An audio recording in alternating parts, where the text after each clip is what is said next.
당신이 인자라는 말은 DNA다 이런 말입니다. 한 사람 때문에 주님이 교회를 새롭게 하고 한 사람이 변화될 때 그 시대가 변화되기 때문에 그렇습니다.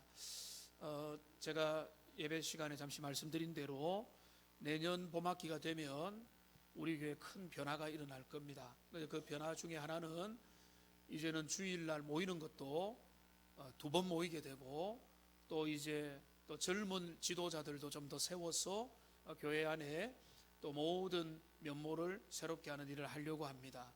여러분들이 순종하여 주님 앞에 계속 나와 주시는데, 또 내년에는 더 기대하는 마음으로 모이기 힘쓰고 하나님의 말씀을 숙고하고 주님의 날을 주님의 날답게 우리가 주일날 예배 한번 드리고 이제는 자유다, 쉬자, 가족들과 놀러 가자. 이게 언제부터 그렇게 됐습니까? 그렇게 한 번씩 어쩔 수 없이 하는 거하고 주일의 방향을 잘 잡는 거하고는 완전히 다르거든요. 그래서 우리가 우리의 삶에 새로운 방향들이 일어나면 좋겠습니다. 오늘 소그룹도 잘 하시고 풍성한 은혜들이 여러분 모임에 있으면 좋겠습니다.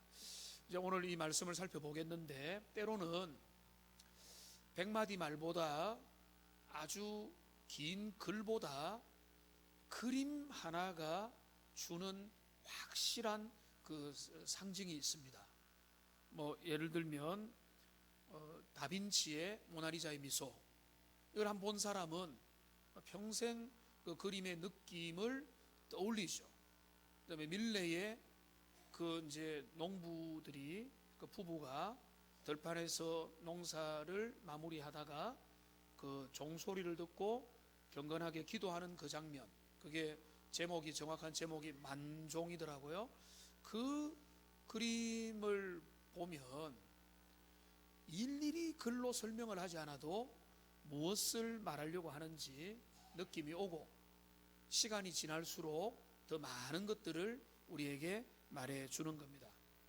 성경의 환상도 그와 같습니다. 성경의 환상들이 그래 많지는 않지만은 다니엘서와 계시록과 성경에 나타난 그 환상들을 보면, 여러분 그 환상이 한번 보면 그 환상은 사라지지 않을 수 있는 거예요. 그러니까 그림과 정말로 상징적인 잘 그려진 한 폭의 그림과 같은 거죠. 그러니까 그 그림을 보면 사라지지 않는 겁니다. 제 마음속에도 성경적인 그림 중에서 사라지지 않는 그림이 있거든요. 예를 들면 이런 겁니다. 시온의 대로. 제가 그걸 교통정리하고 난 다음에 내 마음에 시온의 대로가 생겨버렸어요. 그래서 시온의 대로, 주님의 그 시온을 향해 가는 그 인생 길, 이 길 딱 그림이 하나 생기니까 이거는 글이 사라져도 다른 게 사라져도 사라지지 않는 하나의 제 마음의 신앙의 상징으로 딱 자리하게 되는 것입니다. 근데 이제 이게 어렵죠. 근데 계시록에 보면 이 상징들이 구체적으로 그려지고 있는데, 오늘 이 본문의 상징은 지난 주중에 새벽을 또 인도하고 말씀을 묵상하다가 너무 좋고 너무 분명한 한 폭의 그림이구나 라고 해서 오늘 짧은 시간에 나누고자 합니다. 여기 한 힘센 천사가 하늘에서 내려오고 있습니다. 1절에 보면 힘센 다른 천사가 내려오는데, 이 천사의 용모를 1절, 2절, 3절에서 기록을 하고 있어요. 근데 여기에서 이 천사가 누군지에 대해서 아주 의논들이 많습니다. 왜 의논이 많은가 하면 이 천사는 예수님과 같이 보이기 때문에 그렇습니다. 오늘 우리가 그거를 제가 결정하고자 하는 의도는 없습니다. 왜냐하면 예수님이 천사냐 이런 논쟁에 빠지기 때문에 예수님이라고 확정은 할 수 없지만, 왜 예수님과 같이 보이는가 하면 보세요. 1절에 구름을 타고 하늘에서 내려와요. 머리 위에 무지개가 있고 얼굴은 해처럼 빛나고 발은 불기둥 같습니다. 그리고 그 손에 펴놓인 작은 두루마리 책을 들고 있습니다.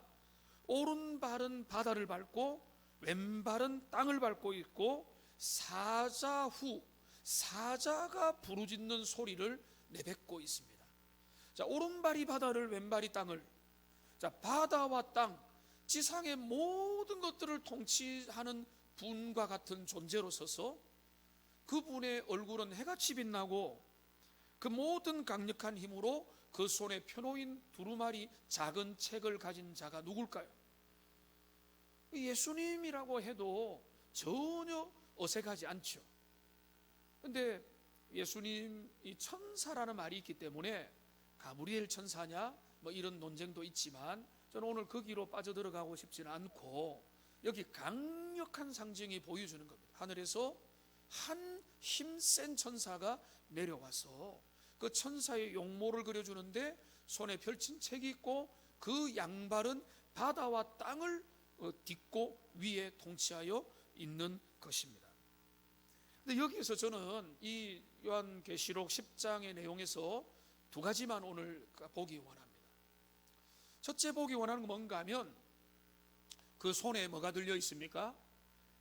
그 손에 보면 2절에 보시면 성경은 진짜 꼼꼼하게 읽어야 됩니다. 여기 보시면 펴놓인 작은 두루마리라고 했습니다. 자, 여기 작은 책입니다. 그런데 이 작은 책이 어떻게 되어 있죠? 펼쳐져 있습니다. 펴놓인 작은 책을 들고 있는 겁니다. 8절에도 보면 바다와 땅을 밟고 서 있는 천사의 손에 펴놓인 두루마리를 가지라 라고 해서 이 펴놓인 작은 책입니다. 펴놓인 작은 책. 그러면서 사자후를 발할 때 이상한 일이 나는데 4절에 보면 3절에 보면은 7우레가 그 소리를 내어 말하더라. 이거 우리가 상상력을 아무리 펼쳐서 판타지 세계로 들어가 봐도 참 신기한 내용인데 7개의 우레 소리가 각자의 언어로 이야기를 하더라 이 말이거든요. 그런데 4절을 보시면 뭐라고 말하는가 하면 그 7우레 소리는 기록하지 말라라고 말합니다. 자, 손에 펴놓인 작은 책은 너희가 나중에 보면 받아서 먹고 삼키라고 말하지만은 7우레 소리가 말하는 말들은 임봉하고 기록하지 말라는 것입니다. 여러분, 주님이 요한에게 환상을 보여준 이유가 뭐죠? 기록하기 위해서죠. 그가 보고 그리고 아낌없이 기록을 해서 후대에 남기는 건데 주님이 7우레가 들려주는 말들은 기록하지 말라. 여러분, 그 말의 의미는 뭘까요? 이 말을 묵상하다가 새로운 도전도 받고 깨달음을 받은 게 뭔가 하면 주님이 우리에게 집중하기 원하는 건 7우레가 아니라 펴놓인 작은 책이라는 겁니다. 하나님의 교회가 정말로 사로잡혀야 될 것은 7우레 소리가 아니에요. 사람들은요 어디에 주목합니까? 7우레 소리를 주목하고 그 7우레 소리를 추적하러 가는 거예요. 여기에 이른 7번의 우레 소리가 들렸다. 신기하다, 놀랍다, 분석해보자, 찾아가보자. 근데 주님은 뭔가 하면 그거 기록하지 마. 여러분, 사도 바울이 뭘 경험했습니까? 3층 천에 올라가서 하늘의 신비를 경험했습니다. 바울이 그거 기록하나요? 기록하지 않습니다. 내가 그것을 기록하려고 하면 끝도 없지만은 그거를 기록하는 게 내 사명이 아니라는 거예요. 복음을 기록하는 겁니다. 주님의 뜻을 기록하는 겁니다. 여러분, 사람들 속에 주변에서 7우레와 같은 것들을 자랑하고 그거를 자꾸 강조하고 하는 사람들이 있다면 위험한 사람이에요. 신앙의 본질에서 빗나가는 사람. 주님은 우리에게 뭘 보기 원하는가 하면 7우레의 소리에 집중하지 말고 한 펴놓인 작은 두루마리에 집중하라는 거예요. 그게 우리 주님께서 이 계시록의 환상을 통해서 우리에게 들려주시고 보여주시는 메시지인 겁니다. 여러분, 오늘 우리가 진짜 봐야 될 게 뭐죠? 우리가 신앙생활 하면서 따라가야 될 게 뭐죠? 여러분, 저기에 기적이 있다, 저기에 신비한 은혜가 있다, 효험이 있는 것 같아, 능력이 있는 것 같아, 뭔가 먹을 게 있는 것 같아, 꽁 잡는 게 매다. 과연 그렇습니까? 얼마나 많은 이단들이 있고 얼마나 많은 유혹들이 있고, 여러분 반짝인다고 다 금이 아니다라는 유명한 격언이 있듯이 우리 주변에 밝은 빛이 비친다고 그게 진리의 빛이 아니잖아요. 그런데 우리 주님이 이 환상을 통해 보여주는 것은 하늘에서 등장하는 그 천사가 그 손에 펴놓인 작은 두루마리 그 책을 통해서 그 다음에 바로 7 울의 소리를 기록하지 말라고 하는 것은, 너희가 정말로 집중해야 될 것은 7 울의 소리가 아니라 그 말씀이다. 하나님의 펼쳐진 말씀, 주님의 기록된 뜻, 주님의 계시된 뜻. 그러니까 여러분, 교회는 어디에서 죽고 사느냐 하면 하나님의 말씀에 죽고 사는 줄 믿습니다. 여기 우리의 사명이 갈려있고 사활이 걸려있는 거예요. 이거에 우리의 마음을 기울여야 되는 겁니다. 다른 어디에 우리가 한눈 팔아버리면 신비한 것 같고 화려한 것 같고 괜찮은 것 같은데 나중에 보면 남는 게 없어요. 근데 진리의 가르침 속에서 들어가고 또 들어가면 그 계시된 말씀의 인도를 받아서 믿음의 길로 나갈 수 있게 되는 것입니다. 이게 첫 번째고요. 그 다음에 두 번째로, 여기 우리가 읽지 않았는데 뒤에 보면 뭐라고 이야기하는가 하면 8절에 보시면 9절에 보시면 그 두루마리 작은 책을 9절에 보니까 갖다 먹어버리라 라고 했습니다. 한번 따라 합시다. 갖다 먹어버리라. 여러분, 이 표현이 좋습니까 안 좋습니까? 좀 어감이 이상하죠.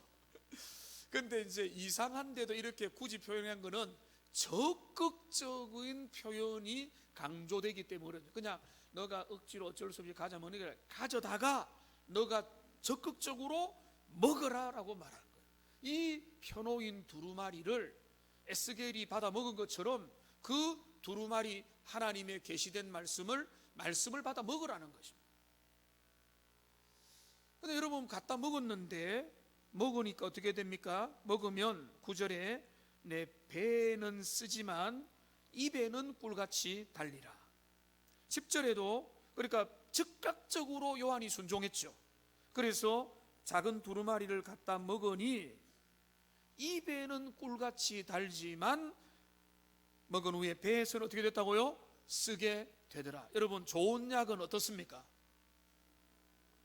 어디에 쓰죠? 입에는 쓰고 몸에는 좋은 거죠. 근데 여기는 거꾸로잖아요. 여기는 뭐라고 했으면 입에는 단데 배에는 쓴 겁니다.